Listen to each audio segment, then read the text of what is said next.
السلام علیکم۔ Broad sheet کے معاملے پہ پاکستان کو سبکی بھی ہوئی، رسوائی بھی ہوئی، پیسہ لانے کے لیے ان کے ساتھ ایگریمنٹ کیا گیا تھا، لیکن اربوں روپے ان کے ذریعے باہر سے لانے کی بجائے وہ پاکستان سے اربوں روپے سمیٹ کے لے گئے،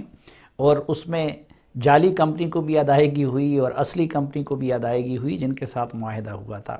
اس میں بھی کوئی شک نہیں ہے کہ براڈ شیٹ کے معاملے کے ذمہ دار اگر آپ دیکھیں تو نچلے لیول پہ بہت سارے لوگ بھی آتے ہیں اور بہت سارے سویلین نے بھی اس سے استفادہ کیا، لیکن اگر ہم انصاف سے کام لیں اور حق گوئی سے کام لیں تو بنیادی طور پر ذمہ دار 5 ریٹائرڈ جنرل صاحبان ہی قرار پاتے ہیں۔ سب سے پہلے نمبر پہ جنرل پرویز مشرف، کیونکہ جنرل پرویز مشرف ہی نے نیب کا یہ ادارہ اس انداز میں بنایا تھا۔ جنرل پرویز مشرف ہی نے اس کے لیے جنرل امجد کو سربراہ بنایا تھا۔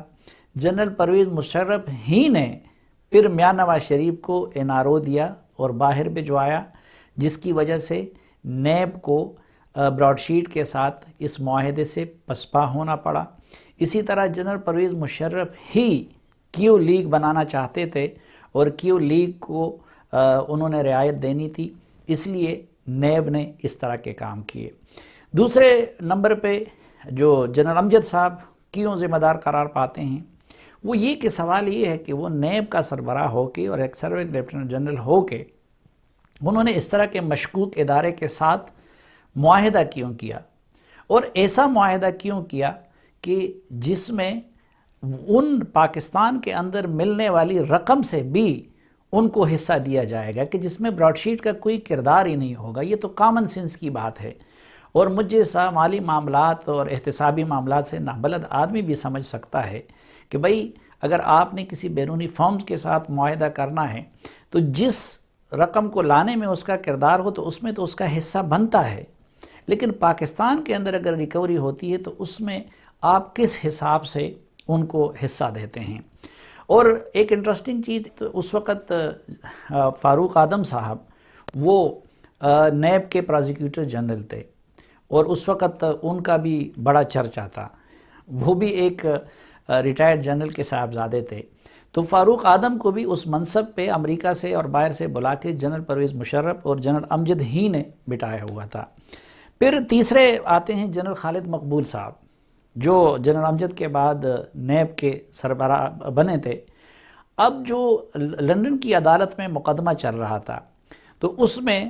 جنرل امجد نے ایک طرح کا بیان دیا ہے اور دوسری طرف جنرل خالد مقبول نے دوسری طرح کا بیان دیا ہے، تو جنرل امجد صاحب نے وہاں پہ یہ موقف لیا کہ جی وہ تو کچھ کام ہی نہیں کر رہا تھا، اس میں یہ اہلیت ہی نہیں تھی، اس لیے ہمیں اس کے ساتھ معاہدہ ختم کرنا پڑا۔ جنرل خالد مقبول صاحب نے بالکل اس سے اپوزٹ لائن لیا تھا اس عدالت میں۔ اب خدا کے بندو، آپ لوگ پاکستان کا کیس لڑ رہے ہو، اس وقت تو جو کچھ آپ نے کیا ہے وہ کیا ہے، لیکن کم از کم آپ تینوں بیان تو اپنا ایک کر دینا۔ جو پاکستانی ریاست کی نمائندگی کے لیے 3 مختلف جنرلز کا، پھر جنرل منیر حفیظ صاحب ہیں، تو جنرل منیر حفیظ صاحب نے پھر اس معاملے پہ ان کا ایک اور نقطہ نظر تھا،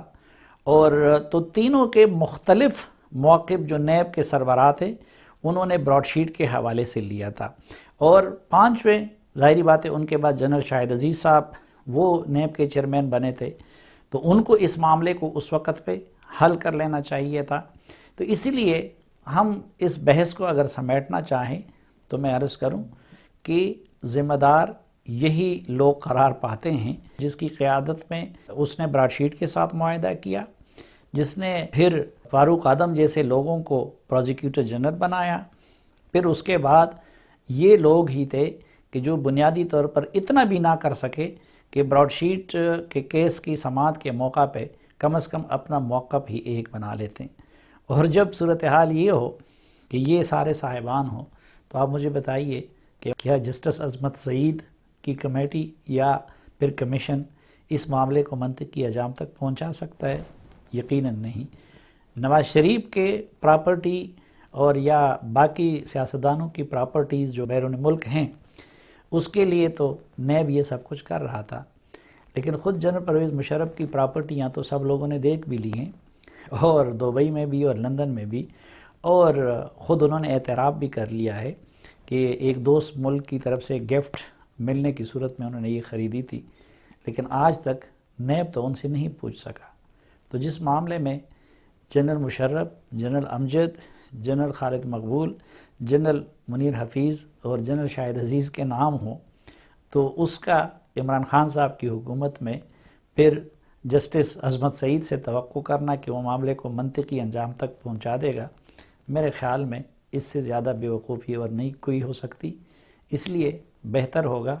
کہ اس بحث کو ختم کر کے ملک کے ریئل مسائل کی طرف توجہ دی جائے۔